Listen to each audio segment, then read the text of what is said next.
Vous êtes chez Dimbi TV News. Abonnez-vous sur Dimbi TV News. Abonnez-vous sur Dimbi TV News.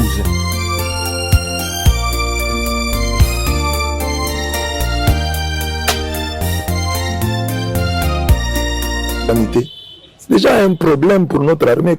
Comment des militaires, des gens qui vont défendre le pays sont si légers. Donc les chansons des militaires qui font les footings, c'est Brigitte Alati Caleçon. Ça vient faire quoi là-bas? Il faut déjà la discipline, imposer la discipline au niveau de l'armée. Que les formateurs soient des gens qui donnent la discipline, que nous ayons une armée disciplinée. La force des armées, c'est la discipline. Qu'on veille. Salut tout le monde, bienvenue sur Dimbi TV News. Si tu es là pour la première fois, abonne-toi sur Dimbi TV News et n'oublie pas de liker notre vidéo. Vous êtes tous le bienvenu sur Dimbi Télévision News, mes très chers abonnés. Alors aujourd'hui, je vous ai encore apporté la vidéo de l'abbé Blaise Kanda. Il a vraiment dit des choses très importantes. Suivez cette vidéo du début jusqu'à la fin. Merci de commenter, de liker et de partager.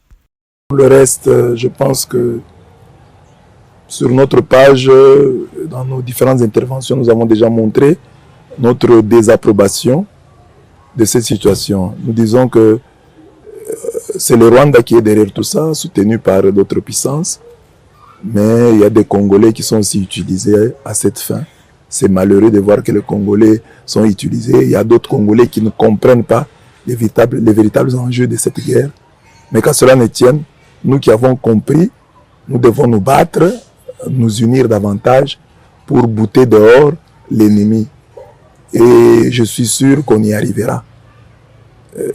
Il suffit que nous prions davantage et qu'au niveau du pays, les autorités s'organisent, organisent notre nation, notre armée, organisent les Wazalendo. Les efforts sont déjà en cours pour que, aux victoires diplomatiques que nous avons déjà, nous ajoutions les victoires militaires, ce sont les victoires militaires qui inspireront le respect à tous nos voisins. Parce que si on perd cette guerre, ça va créer des émules.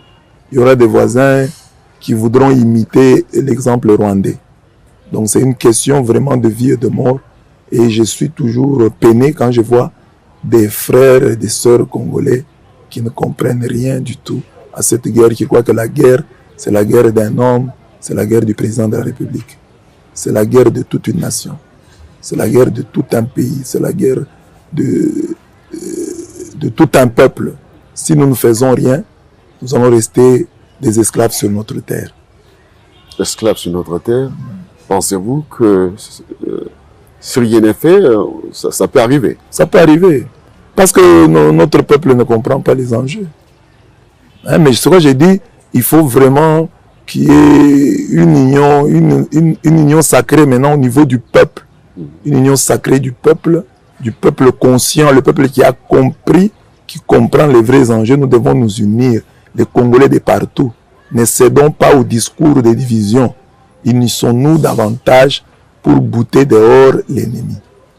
Et dans cette démarche, nous avons vu le pasteur ainsi que le prêtre, le membre de la SENCO, le secrétaire général de la SENCO, aller voir les chefs de l'État, voir d'autres acteurs politiques, à l'instar des Fayoulou, de l'opposition. Ils se sont rendus à Goma, voir Kagame. Ils se sont rendus aussi en Europe pour rencontrer les membres du FCC. Pour eux, la solution passe par les dialogues. Qu'est-ce que vous dites? Comme c'est une affaire nationale, chacun donne son idée, mais je pense que ce n'est pas une bonne idée. Parce que nous avons déjà dialogué avec ces gens-là. Quelle est la technique? Ils prennent les armes, ils font la guerre, vous les appelez à la table du dialogue, vous dialoguez, un groupe accepte vos conditions, un autre groupe reste en retrait. Après, quand les autres sont entrés dans l'armée, ils viennent pour nous infiltrer. Ils nous infiltrent dans l'armée, mixage, brassage. Ils restent là, ils deviennent nos généraux, ils deviennent nos officiers. Et ça va continuer. C'est depuis 30 ans qu'on dialogue. On n'a jamais résolu le problème.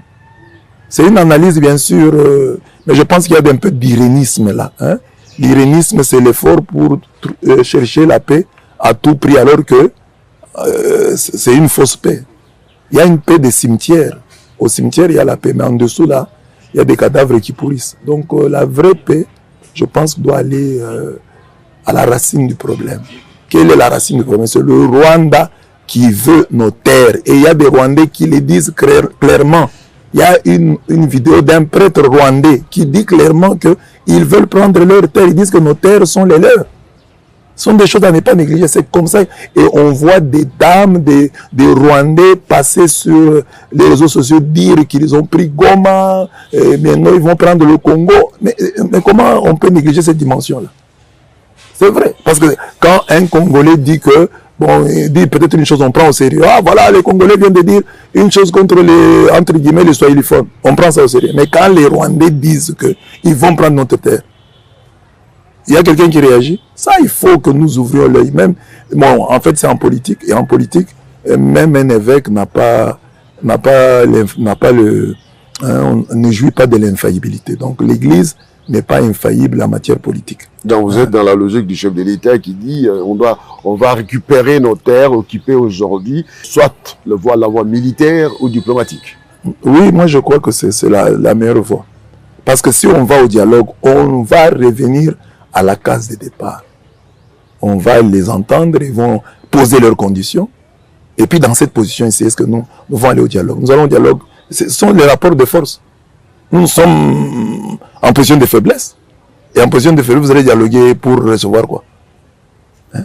Vous allez recevoir quoi du dialogue? Le dialogue, là, c'est une humiliation. Donc, parfois, les gens... Bon, il y a des personnes qui ne voient pas les choses de cette manière-là, mais je pense qu'aujourd'hui, il faut trouver une solution. Que l'on gagne par la voie diplomatique, que l'on gagne par la voie militaire. Il n'y a pas moyen de faire autrement. Il n'y a pas autrement. La guerre juste se trouve aussi dans la Bible. Dans la Bible, Dieu l'appelle l'Éternel des armées. Donc aujourd'hui, je pense qu'il faut voir les choses. Bon, chacun est libre, hein, comme nous sommes en matière politique. Ce n'est pas en dogmatique. Nous sommes en matière politique.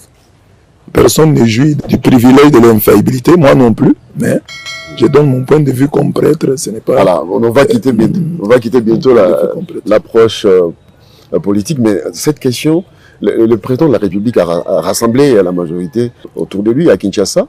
Il a promis la mise en place d'un gouvernement d'union nationale. Pensez-vous que ça peut créer l'homogénéité à l'interne pour provoquer encore l'union au sein de la patrie afin de bouter dehors l'ennemi? En tout cas, c'est une bonne idée. S'il y a des Congolais conscients qui se sentaient un peu mis de côté et qui veulent bien, qui peuvent bien vouloir jouer aussi un rôle axial dans cette remontada dont nous avons besoin, je pense qu'il faut les associer. Mais déjà, nous avons entendu les ténors de l'opposition dire qu'ils ne participeraient à aucun gouvernement d'union nationale.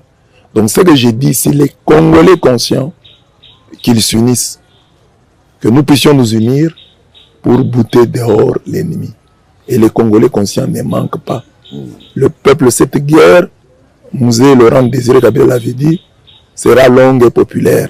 Que les Congolais ne pensent pas que c'est une blague, que ça va se terminer par un coup de baguette magique. Non, c'est une guerre qui sera longue, comme Mouzé l'a dit, longue et populaire. Alors il faut que nous nous préparions à ça. Nous allons nous battre, peut-être nous allons faire notre part et nos enfants feront aussi leur part. Donc, nous nous battrons jusqu'au dernier soupir. Alors, il faut qu'on se prépare à ça. Et que le gouvernement qui est là ou qui sera là comprenne que c'est une question de vie ou de mort. Que nous sommes un pays en guerre. Parce que nous avons un peu comme oublié cette dimension-là. Nous sommes un pays en guerre. Pas seulement aujourd'hui, mais depuis toujours, depuis 30 ans, nous sommes en guerre. Que l'on puisse comprendre que cela se ressente dans l'éducation qu'on donne aux enfants, que les programmes de cours dans les universités, dans les écoles secondaires, dans les écoles primaires puissent changer, qu'on initie les gens à la citoyenneté, qu'on leur explique ce que c'est que le patriotisme, ce que c'est que mourir pour son pays, ce que c'est que servir, qu'on organise l'armée. Je remarque toujours que, par exemple, maintenant, là, on a recruté des gens. Je m'étonne toujours que quand on recrute les militaires, je prends un petit fait. Les jeunes recrues là, sur la route, ils ne chantent que des insanités. C'est déjà un problème pour notre armée. Comment des militaires, des gens qui vont défendre le pays, sont si légers. Donc les chansons des militaires qui font le footing, c'est Brigitte Alaté Caleçon. Ça vient faire quoi là-bas? Il faut déjà la discipline, imposer la discipline au niveau de l'armée. Que les formateurs soient des gens qui donnent la discipline, que nous ayons une armée disciplinée. La force des armées, c'est la discipline. Hein, qu'on veille à ça, comme nous sommes un pays en guerre, que le budget soit conséquent vis-à-vis de l'armée et que on s'y mette vraiment, on comprenne que nous sommes un pays en guerre et ce n'est pas de la blague. Hein, c'est ça que moi je pourrais apporter comme contribution, qu'on se concentre vraiment sur cette réalité de la guerre et qu'on y travaille d'arrache-pied. Nous avons constaté en Mbuji-Mayi que vous êtes en train de construire une église qui va vraiment rayonner en Mbuji-Mayi. Où avez-vous trouvé l'argent? L'argent vient des bienfaiteurs, les gens d'abord des chrétiens eux-mêmes, parce que nous avons commencé il y a à peu près, il y a maintenant 10 ans que nous sommes en train de construire, on ne termine pas, parce que les moyens font défaut, les gens nous aident, les bienfaiteurs de partout nous aident, nous demandons par-ci, par-là. Moi-même, j'ai fait toujours des appels de fonds sur les réseaux sociaux et des bienfaiteurs de partout. De partout, même dans d'autres continents. Oui, il y a des gens de Martinique qui nous ont envoyé de l'argent. Comme nos vidéos sont suivies partout, je reçois l'argent des chrétiens de France, des chrétiens de Belgique, congolais comme africains, surtout de nos frères ivoiriens, de nos frères camerounais. Là où je suis parti, le groupe là a déjà contribué. Des Congolais de partout nous aident. Très, très Congolais bien. de partout. Et là, c'est aussi un appel que je lance. Tous les hommes de bonne volonté, toutes les bonnes volontés qu'il y a dans ce pays peuvent s'élever aussi, nous aider. Que cette église-là soit une église construite avec l'argent local. C'était ça notre rêve, que ce soit construit avec l'argent des Congolais, des Africains. Parce que souvent, chez nous, les catholiques, pour construire, nous faisons des projets, nous écrivons aux Blancs qui nous soutiennent. Alors cette fois-ci, nous avons une église que nous sommes en train de construire avec le fonds local, avec les contributions des chrétiens, des hommes de bonne volonté. Et pensez-vous que votre ministère impacte la vie de cette ville, de cette province aujourd'hui, le Kasaï oriental? Là, c'est Dieu qui peut répondre. Mais nous faisons notre devoir. À Dieu seul la gloire. Mais on sent l'engouement lorsque vous êtes à l'église, c'est plein de monde. Vous êtes toujours entouré par vos fidèles qui ne vous quittent pas. On sent vraiment qu'ils sont alliés à vous. Non. Ça peut être... C'est avec ses disciples. Ça peut être de la fumée. Ça peut être de la fumée.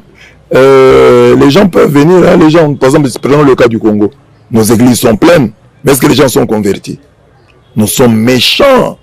Donc l'impact, ce n'est pas les gens qui viennent à l'église parce qu'ils sont nombreux. L'impact, c'est la conversion réelle, vraie des gens.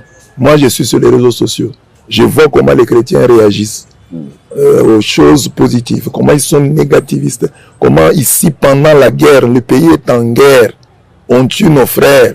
Les gens qui viennent tuer nos frères, nous les appelons sauveurs, libérateurs. Et tu trouves les Congolais faire ça. Nous avons un chef d'État, nous sommes des chrétiens. Pour la première fois dans ce pays, un chef de l'État a consacré le pays à Dieu, à Jésus-Christ, disons comme ça, à Jésus-Christ. Et toi, tu es chrétien, tu veux la chute de ce chef de l'État-là, qui a consacré le pays à Jésus-Christ. Qu'est-ce que les païens diront? Si justement le chef de l'État qui a consacré le pays à Jésus-Christ termine mal son mandat, les païens, qu'est-ce qu'ils nous diront? Nous devions normalement prier pour lui. C'est le chef de l'État qui ouvertement a offert le pays à Jésus-Christ. Alors quand tu aimes Jésus-Christ, tu le soutiens. Et comme tout homme, il peut avoir ses faiblesses, mais tu pries pour lui. Mais regardez la méchanceté des Congolais. Même une chose qui est bonne. Moi, j'ai même lancé un slogan. Quand c'est bien, c'est bien. Je me suis dit, bon, moi, je suis chrétien. Je suis là devant un chef de l'État qui a consacré le pays à Dieu. Quel est mon apport? Qu'est-ce que moi, je peux lui apporter? C'est ma prière, c'est mon soutien. prier pour lui. Mais les gens ne comprennent pas. Les gens comprennent parce que nous sommes méchants. Pas seulement pour les chefs de l'État. Moi, j'ai fait des poèmes, même pour les musiciens. Pour tout Congolais qui émerge. Je voudrais encourager tout le monde. Je voudrais être positif envers tout le monde. Mais il faut voir, quand tu écris quelque chose, même sur un politicien qui a fait quelque chose de bien, vous allez voir la réaction. Les gens sont toujours négatifs, ils rejettent. Mais ce sont des chrétiens, ils vont dans les églises, mais on nous a formés à ne voir que le mal. Nous ne voyons pas le bien. Comme ici en Mbuji-Mayi, si vous avez vécu ici, vous savez comment la ville était abandonnée. Aujourd'hui, la ville change. Nous avons des lieux où nous pouvons nous prendre des photos. Voilà que vous avez vu chez moi ici des vélos. J'ai même acheté des vélos à la jeunesse pour qu'avec ils fassent des tours ici sur la ville. Il n'y avait pas ce macadam que nous avons. Donc c'est quelque chose. Les défis sont énormes. Mais ça, c'est déjà quelque chose qu'on doit apprécier. Quelque chose qui doit nous donner la joie, même si on attend beaucoup d'autres choses. Quand c'est bien, c'est bien. Alors ça, par exemple, ça convertir le cœur des gens à accepter le bien, à le célébrer. Ça, on n'a pas réussi. Même moi, dans ma propre paroisse, là, je n'ai pas réussi ça. Parce que parfois, je me plains aussi auprès de mes chrétiens qui voient le bien et qui sont incapables de s'extasier devant le bien. On nous a mal prêché. Nous, les chrétiens, nous sommes plus attentifs au mal qu'au bien. Qu'est-ce qu'il faut faire? C'est ça le travail que nous faisons, nous tous. Moi, j'essaie de le faire. Mais si chacun de nous pouvait le faire, que nous puissions ouvrir les yeux des gens sur le bien qui s'est fait là où ils vivent. Mais vous êtes vraiment très minoritaire dans ces marments. Bon, Jésus avait 12 disciples, hein, mais le monde d'aujourd'hui compte beaucoup de chrétiens. Je pense que ce fait prendra, quelqu'un d'autre suivra. Il y a des gens qui seront convaincus, qui suivront. Bon. Nous avons suivi une image sur les réseaux sociaux parlant de l'histoire des compas. Quand tu étais élève, quand tu étais étudiant, tu pensais que la vie, c'est l'intelligence. C'est connaître, savoir utiliser le compas. Tu as utilisé le compas. Maintenant, utilise le compas dans la vie. Tu savais faire. Faire maintenant comme ça, réussir, donne-nous à manger. Ça, c'est Dieu parce que tu étais orgueilleux là, hein, en classe. Tu ne voulais même pas que les gens voient ce que tu écrivais. C'était comme ça les examens. Tu connaissais tous les passés simples. Vous eûtes, nous eûmes, ils eurent. Et tu croyais que c'est ça la vie. Tu t'es moqué de tous ceux qui ne connaissaient pas. Conjuguer nous eûmes, vous eûtes, ils eurent. Bon, maintenant, tu connais nous eûmes, vous eûtes, ils eurent. Où est l'argent? Demande à ton voisin là. Nous eûtes, vous eûtes, tu connais. Nous eûmes, ils eurent. Ils vinrent. Ils virent. Tout ça tu connais. Mais l'argent est où? Où est le travail? T'as pas réussi. Les gens ont réagi pour dire, mais vous n'encouragez pas la jeunesse à aller étudier ou quoi? Parce que quand quelqu'un part à l'école, on utilise le compas, il est intelligent, il réussit à donner des réponses à son collègue. Est-ce que vous dénoncez ça et vous dites l'histoire, ben voilà, aujourd'hui, ce n'est pas de l'argent. Est-ce que c'est une manière pour vous de... Qu'est-ce que vous voulez communiquer par là? Non, les gens, comme toujours sur les réseaux sociaux, ils ne poussent pas loin la réflexion. J'ai dit bien, quand tu savais utiliser le compas, tu connaissais le passé simple, tu étais orgueilleux. Tu pensais que c'est ça la vie. Ça, c'est vrai. Les études ne disent pas tout de la vie. Il y a des gens qui étaient brillants à l'école, aux humanités, à l'université, mais qui n'ont pas réussi dans la vie. C'est un appel à réussir. Un appel à réussir véritablement. Un appel à l'humilité lancé à tout le monde.